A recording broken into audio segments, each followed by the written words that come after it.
హెచ్చిస్తాడు. దేవుడు మనల్ని ఘనపరుస్తాడు. గర్వించకండి. ఎంతగా దేవుడు దీవిస్తే అంతగా ఒదిగి ఉండడం నేర్చుకోండి. ఉదాహరణ, ప్రభువా నేను 0 అన్నారు అనుకోండి. అప్పుడు ప్రభు వచ్చి పక్కన నిలబడ్డాడు అనుకోండి. ఇప్పుడు ఎంతైంది చెప్పండి? 0 కాస్త ఏమైంది? 10 అయింది. అయిందా? ప్రభువా నేను 0 అన్నాను అనుకోండి. దేవుడు పక్కన వచ్చి నిలబడితే ఎంత అయింది? 100 అయింది. ప్రభువా నేను 0 ప్రభువా నేను 0 ప్రభువా నేను 0 ప్రభువా అన్నారు అనుకోండి. ప్రభు వచ్చి నీ పక్కన నిలబడ్డాడు అనుకోండి. ఇప్పుడు ఎంత అయింది చెప్పండి? ప్రభువా నేను 0 అయ్యా అన్నావంటే, సరే నువ్వు 0వే, పక్కన నిలబడతా, నీ విలువ నేను పెంచుకుంటా. 0 కాస్త ఏమైంది? 10 అయింది. ఇంకా తగ్గించుకో. ప్రభువా నేను 0 ప్రభువా నేను 0 ప్రభువా, శూన్యం ప్రభు, ఏమీ లేదు ప్రభువా. సరే నీ పక్కన వచ్చి నిలబడతా.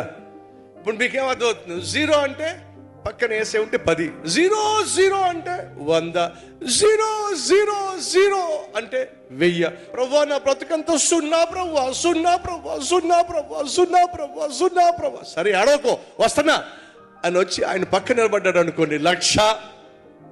మీకేమర్థమైంది? ఎంత తగ్గించుకుంటే నా దేవుడు నిన్ను అంత హెచ్చిస్తాడో. ఈ